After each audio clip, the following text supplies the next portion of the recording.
નમસ્કાર મિત્રો, સ્વાગત છે તમારું આજના નવા વિડીયોની સાથે। તો મિત્રો, આજના આ વિડીયોમાં આપણે આકૃતિવાળા પ્રશ્નો જોવાના છીએ। અહીંયા જે તમે આકૃતિ જોઈ રહ્યા છો તે ટાઈપના આજે આપણે પ્રશ્નો જોવાના છીએ। કેમ કે પરીક્ષાની અંદર છે તે આ ટાઈપના તમારે પ્રશ્નો પૂછાશે, એટલા માટે પરીક્ષામાં આપણે ઉપયોગી થાય તેવા જ પ્રશ્નો અત્યારે જોવાના છીએ। કેમ કે PGVCLની એક્ઝામની તારીખ પણ હવે નજીક આવી રહી છે, ત્યારબાદ હવે MGVCLની પણ તારીખ આવશે, ત્યારબાદ હવે DGVCL, UGVCL અને જેડકો ત્યારબાદ છે તે આ બધા પ્રશ્નો તે લોકોને પણ ઉપયોગમાં આવી જશે। એટલે તે બધા પણ તૈયારી છે તે ચાલુ કરી દેજો। PGVCL વાળાને તો વાંચવાનું જ છે, પણ સાથે સાથે જે બીજી કંપનીના જે સ્ટુડન્ટ છે તે લોકો પણ વાંચતા રહેજો, કેમ કે ગમે ત્યારે છે તમારે પરીક્ષાની તારીખો આવી શકે છે, એટલા માટે છે તે તૈયારી તમારે ચાલુ જ રાખવાની છે। તો મિત્રો, આજના આપણા પ્રશ્નો સ્ટાર્ટ કરીશું। બધા પ્રશ્નો એક પછી એક સરખી રીતે જોઈ લેજો। તો આજનો આપણો પહેલો પ્રશ્ન છે, નીચે આપેલી આકૃતિમાં કયું ટ્રાન્સફોર્મર દર્શાવેલું છે? બાજુમાં તમને જે આકૃતિ આપેલી છે તે કયું ટ્રાન્સફોર્મર દર્શાવેલું છે? પરીક્ષાની અંદર આ રીતે તમને પૂછી શકે। તો તેના ઓપ્શન જોઈએ। Option A current transformer, option B single phase transformer, option C pole mounted distribution transformer કે ઓપ્શન ડી ઓટો ટ્રાન્સફોર્મર। તો આની અંદર મિત્રો આપણો સાચો જવાબ રહેશે option C, pole mounted distribution transformer. આજે આકૃતિમાં તમે જોઈ રહ્યા છો તે પોલ માઉન્ટેડ ડિસ્ટ્રીબ્યુશન ટ્રાન્સફોર્મર છે। આવી જ રીતે તમને પ્રશ્ન પૂછી શકશે, એટલા માટે બધા પ્રશ્નો ધ્યાનથી જોઈ લેજો। તેના પછી હવે મિત્રો આપણો આગળનો પ્રશ્ન જોઈએ કે નીચે દર્શાવેલ લાઇટનિંગ એરેસ્ટર કયું છે? આકૃતિમાં તમને જે બતાવેલું છે તે એક લાઇટનિંગ એરેસ્ટર છે। તો આ લાઇટનિંગ એરેસ્ટર છે તેને આપણે કયું લાઇટનિંગ એરેસ્ટર કહીએ છીએ? તો તેના ઓપ્શન જોઈએ। Option A multi gap arrester, option B horn gap arrester, option C rod gap arrester કે option D explosion pipe arrester. આ જે એરેસ્ટર છે તે કયું એરેસ્ટર છે? તો મિત્રો, તેની અંદર આપણો જવાબ રહેશે option C, rod gap arrester. આકૃતિની અંદર તમે જે જોઈ રહ્યા છો તેને આપણે રોડ ગેપ એરેસ્ટર કહીએ છીએ। તેના પછી હવે આપણો આગળનો પ્રશ્ન જોઈશું કે નીચે આપેલા સિમ્બોલમાં કયું સાધન દર્શાવેલું છે? નીચે આપેલા સિમ્બોલમાં કયું સાધન દર્શાવેલું છે? બાજુમાં તમે જે આકૃતિ જોઈ રહ્યા છો તે કયું સાધન છે? તેના ઓપ્શન જોઈએ। Option A HRC fuse, option B KitKat fuse, option C MCB કે ઓપ્શન ડી આઇસોલેટર સ્વિચ। આ જે સિમ્બોલ છે તે કઈ આકૃતિનો છે? તો તેની અંદર મિત્રો આપણો જવાબ આવશે ઓપ્શન એ HRC ફ્યુઝ। આકૃતિની અંદર HRC ફ્યુઝ દર્શાવેલો છે। તેના પછી હવે આગળનો પ્રશ્ન જોઈએ કે નીચે દર્શાવેલ આકૃતિમાં ખાલી જગ્યાનો સિમ્બોલ છે। અહીંયા તમે જે સિમ્બોલ જોઈ રહ્યા છો તે કયો સિમ્બોલ છે? તો તેના ઓપ્શન જોઈએ। Option A buzzer, option B siren, option C bell કે ઓપ્શન ડી હોર્ન। આકૃતિમાં દર્શાવેલો સિમ્બોલ શેનો સિમ્બોલ છે? આ ટાઈપનો પણ તમને પ્રશ્ન પૂછી શકે છે। આ પ્રશ્ન એક વખત એક્ઝામની અંદર પૂછાઈ ગયેલો પણ છે। તો તેની અંદર મિત્રો આપણો જવાબ આવશે ઓપ્શન એ બઝર। આ જે સિમ્બોલ છે તે બઝરનો સિમ્બોલ છે।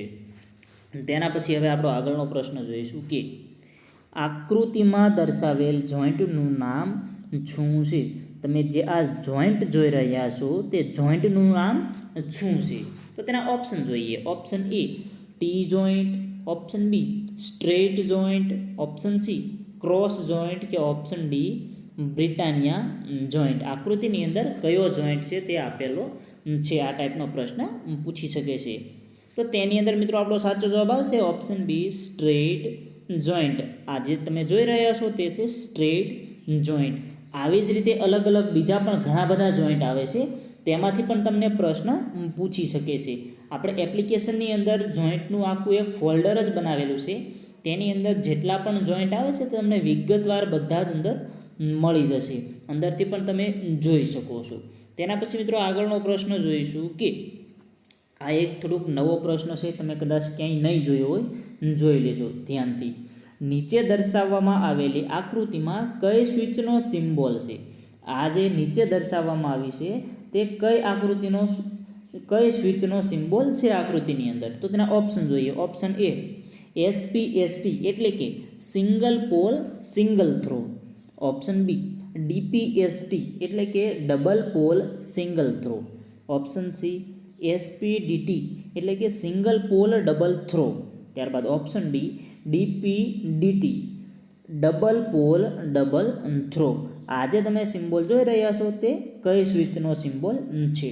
તો તેની અંદર મિત્રો આપણો જવાબ આવશે ઓપ્શન બી DPST એટલે કે ડબલ પોલ સિંગલ થ્રો. બધાના ફૂલ ફોર્મ પણ ધ્યાનથી જોઈ લેજો આ પ્રશ્નની અંદર, કેમ કે તમને ગમે તે પ્રશ્ન આમાંથી પૂછી શકે છે. આમાં આપણો જવાબ છે double pole single throw DPST. તેના પછી મિત્રો આપણો આગળનો પ્રશ્ન જોઈશું. તો આપણો પ્રશ્ન છે નીચે દર્શાવેલ આકૃતિમાં કયું સાધન છે? અહીંયા તમે જે આકૃતિમાં જોઈ રહ્યા છો તે સાધનને આપણે કયું સાધન કહેવામાં આવે છે? તેના ઓપ્શન છે. Option A pipe wrench, option B box wrench, option C fix wrench કે ઓપ્શન ડી એડજસ્ટેબલ રેન્ચ. જે આકૃતિમાં દર્શાવેલું છે તે કયું સાધન છે?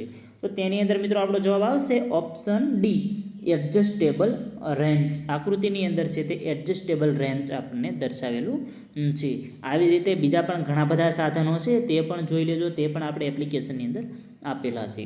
ત્યારબાદ મિત્રો આગળનો પ્રશ્ન જોઈએ. આ પણ એક IMP પ્રશ્ન છે, ધ્યાનથી જોઈ લેજો કે નીચે આપેલા ડાયાગ્રામમાં કયા કનેક્શન કરેલા છે?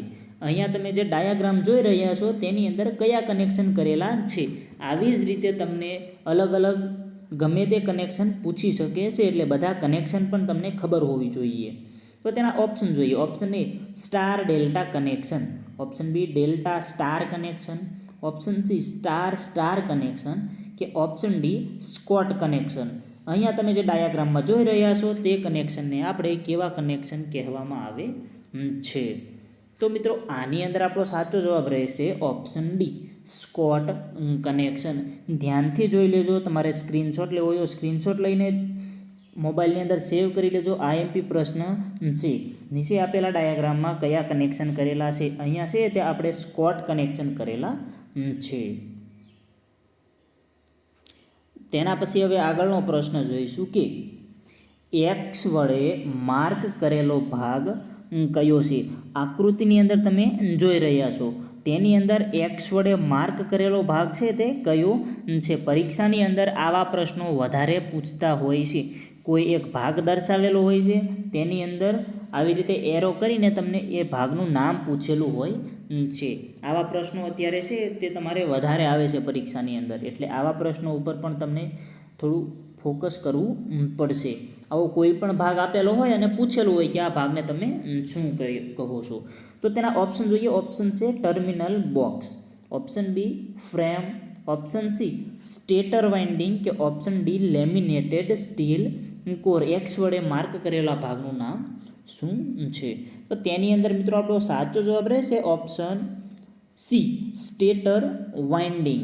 અહીંયા તમારે જે બતાવેલું છે ત્યાં સ્ટેટર વાઇન્ડિંગ કરવામાં આવે છે, કેમ કે તેની અંદર જુઓ તો વાયરથી છે તે અંદર વાઇન્ડિંગ કરેલું હોય છે અને તમને ત્યાં તેનો ભાગ પણ બતાવેલો છે.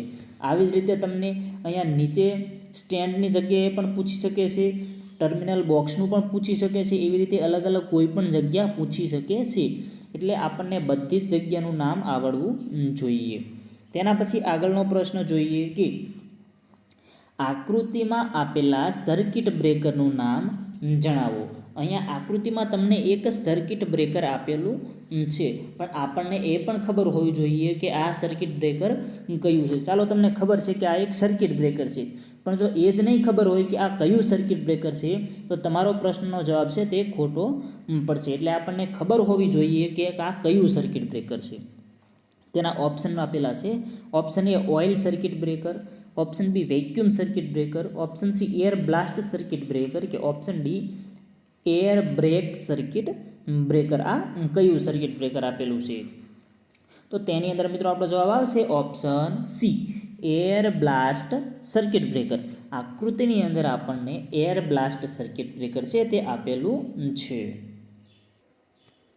ધ્યાનથી જોઈ લેજો મિત્રો આ બધા પ્રશ્નો છે તે આઈએમપી છે. એક્ઝામની અંદર આમાંથી તમને પ્રશ્ન પૂછી શકે છે, એટલા માટે બધા જ પ્રશ્નો આપણે જે ડેઇલી લેક્ચર આવે છે તેમાંથી બધા છે તે જોતા રહેજો. દરરોજ થોડા થોડા પણ જોતા રહેજો. એવું નહીં કે બધા એક સાથે જોઈ લો. જેટલો પણ તમને ટાઈમ મળે થોડા છે તે વિડીયો જોતા રહેજો. ત્યારબાદ આપણે એપ્લિકેશન બનાવેલી છે તેની અંદરથી પણ તમને ટેસ્ટ સિરીઝ મળી જાય છે. ઘણા બધા મિત્રોએ લીધેલી છે. જેને ન લીધી હોય, જો તેને ઇન્ટરેસ્ટ હોય તો અંદરથી ટેસ્ટ સિરીઝ પણ લઈ શકે છે. ડિસ્ક્રિપ્શનમાં આપણે બધી જ લિંકો આપી દીધી છે, ત્યાંથી તમે ડાઉનલોડ પણ કરી શકો છો. ત્યારબાદ આપણું વોટ્સએપ ગ્રુપ છે, ટેલિગ્રામ ગ્રુપ છે, તેની અંદર પણ જોઈન નથી થયા તો ત્યાં પણ જોઈન થઈ જજો. અને જે મિત્રોએ ચેનલને સબસ્ક્રાઈબ નથી કરેલી તે મિત્રો ચેનલને પણ સબસ્ક્રાઈબ જરૂર કરી દેજો. ધન્યવાદ.